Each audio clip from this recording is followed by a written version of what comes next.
इचलकरंजी महापालिका निवडणुकीसाठी नामनिर्देशन पत्र स्वीकारणं ते उमेदवारी निश्चित करण्याची सर्व प्रक्रिया 4 स्वतंत्र विभागीय कार्यालयात होणार आहे। त्यासाठी प्रशासनाकडून इच्छुक उमेदवारांच्या ना हरकत प्रमाणपत्रासाठी एक खिडकी योजना सुरू करण्यात आली आहे।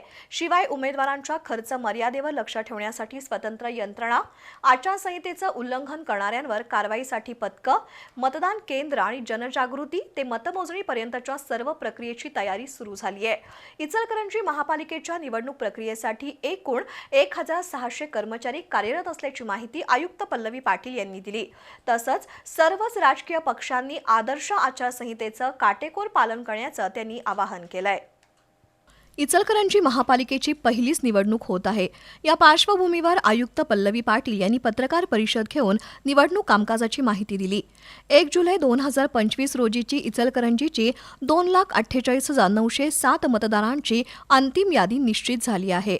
त्यामध्ये 1,25,672 पुरुष आणि 1,23,180 स्त्रिया आणि इतर 55 यांचा समावेश आहे। इचलकरंजी 6 निवडणूक अधिकाऱ्यांची आणि उमेदवारांच्या खर्चावर लक्ष ठेवण्यासाठी स्वतंत्र 4 भरारी पथकं, 4 स्थिर पाहणी पथकं आणि 4 चित्रीकरण पथकं असणार आहेत। निवडणुकीसाठी जुनी महापालिका इमारत, राजर्षी शाहू महाराज पुतळ्याजवळ भारतमाता विद्या मंदिर, बाळासाहेब माने भवन आणि शहापूरमधील राजीव गांधी विद्या मंदिर अशी 4 विभागीय कार्यालयं सुरू असतील।